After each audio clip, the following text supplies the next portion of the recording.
con el abogado Francisco Burgoa. Él es constitucionalista, él es catedrático de la Universidad Nacional Autónoma de México. Francisco, te agradezco mucho, como siempre, tu disposición con la audiencia de Grupo Fórmula. ¿Cómo te va? Muy buenas tardes. ¿Qué tal, José? Muy buenas tardes. Qué gusto saludarte. Gracias, muy buenas tardes. Pues falta la reforma electoral, no se ha mencionado, pero yo creo que viene por ahí. A ver, dame tu opinión de lo que crees que puede pasar con la elección judicial, en donde va a quedar en evidencia que el INE no va a ser capaz de llevar a cabo, como lo esperamos, como estamos acostumbrados, una elección como la ocurrida el pasado mes de junio a nivel federal. Y da la impresión, según dicen algunos analistas, que esto es plan con maña para que exhibir al INE en un momento dado y decir, bueno, pues va a haber tenemos que hacer una reforma electoral, y esa reforma electoral implicaría mandar al INE, a las funciones del instituto, al gobierno federal nuevamente, y esto nos llevaría al camino de la autocracia. En fin, tu análisis es el que importa y vale para nosotros, desde luego, Francisco Burgoa. Te lo aprecio, querido Pepe. Mira, yo lo que me estoy sintiendo como una especie de déjà vu. Es decir, que esto ya lo habíamos visto. Porque hay que recordar que hace 3 años empezó a darse una discusión muy similar cuando el INE, por obligación constitucional, tenía que organizar el proceso de la revocación de mandato. Y el INE, que en ese momento el consejero presidente era Lorenzo Córdoba, pedía 13,000 millones de pesos para poder llevar a cabo este proceso de forma impecable, que se instalaran todas las casillas, todos los elementos de seguridad, que hubiera los capacitadores, es decir, tal cual como si fuera la organización de una elección presidencial. Pero ¿qué fue lo que dijo en ese momento quienes tenían la mayoría en la Cámara de Diputados, que obviamente era Morena? Simplemente dijo que era mucho dinero y que tenían que ajustarse a lo que se les estaba entregando. Entonces, el INE organizó un proceso electoral con menos casillas, hubo una menor participación, la participación ciudadana en aquel momento fue de 16 millones. ¿Y qué fue lo que dijo el entonces presidente López Obrador? Pues que era culpa del INE, que no se hubiera alcanzado el éxito deseado.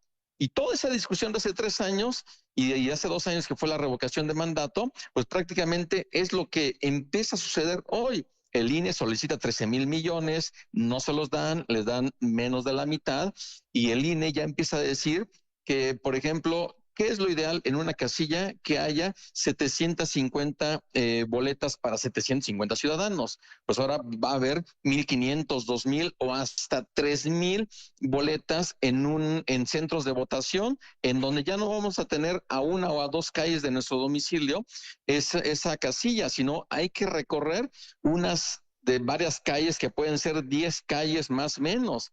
Es decir, se está generando todo un contexto en donde la elección judicial, yo no veo cómo haya forma de que sea una elección totalmente perfecta o lo más cercano a la perfección. Y ahí es en donde entraríamos a este tema que yo coincidiría, Pepe, en el sentido de que los distintos analistas o hemos considerado que todo esto es plan con maña, pues para estar denostando al INE, y con eso que sea el motivo para poder presentar ya la nueva propuesta de reforma electoral, que ya no se dictaminó la del expresidente López Obrador, y que se dijo, a ver, esta ya no sucedió con los términos que quería el presidente López Obrador, ahora que sea como la actual presidenta Claudia Sheinbaum lo vaya a proponer el próximo año. Entonces, de que va a haber una reforma electoral es un sí o sí. Veremos los términos, pero yo creo que los términos de esa reforma pues va a ser en donde el gobierno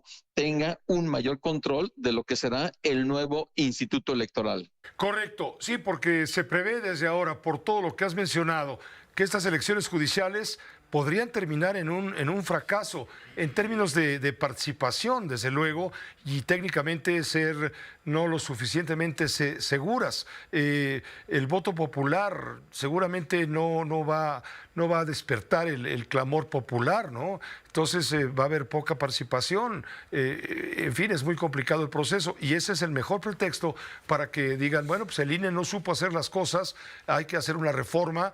Y entonces, bueno, pues va a ganar Morena, y la presidencia de la República va a ganar una partida de ajedrez político y va a hacer que el INE deje de funcionar como hasta ahora y se integre en sus funciones electorales a través de las propias instancias gubernamentales con un control total. Por eso te decía, y vuelvo al principio del planteamiento, ¿no?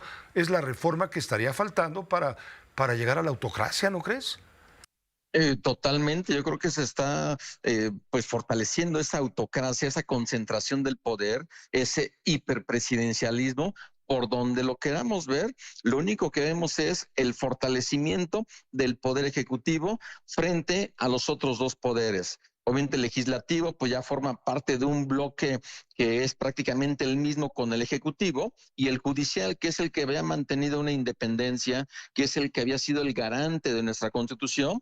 Con esta reforma judicial, ¿qué es lo que vemos? Que va a haber finalmente un borrón y cuenta nueva de jueces, magistrados y ministros, y los que vienen, de acuerdo a las listas que hemos visto, pues van a ser pocas las personas que yo podría considerar que cumplen con el perfil de ser jueces, magistrados o ministros que sean independientes, que sean imparciales. Bueno, de hecho, el próximo domingo, Pepe, los comités de los tres poderes deben de publicar ya este listado con aquellos perfiles que cumplan con los requisitos de elegibilidad. Es decir, el proceso continúa, pero aunque continúe, pues yo lo que único que veo es que el Poder Judicial pues lo están destruyendo, y que finalmente eso es estar en esta antesala de la autocracia, o prácticamente hablar de una democracia, pero que realmente es una autocracia. No veo otra forma de poder describir esto que estamos viendo, y además eliminación de órganos autónomos, todo lo que tenga que ver con un contrapeso.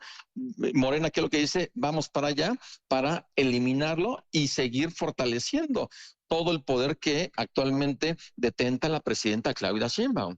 El único contrapeso que va a quedar vigente, entiendo, serán los medios de comunicación. Y posiblemente el presidente Donald Trump.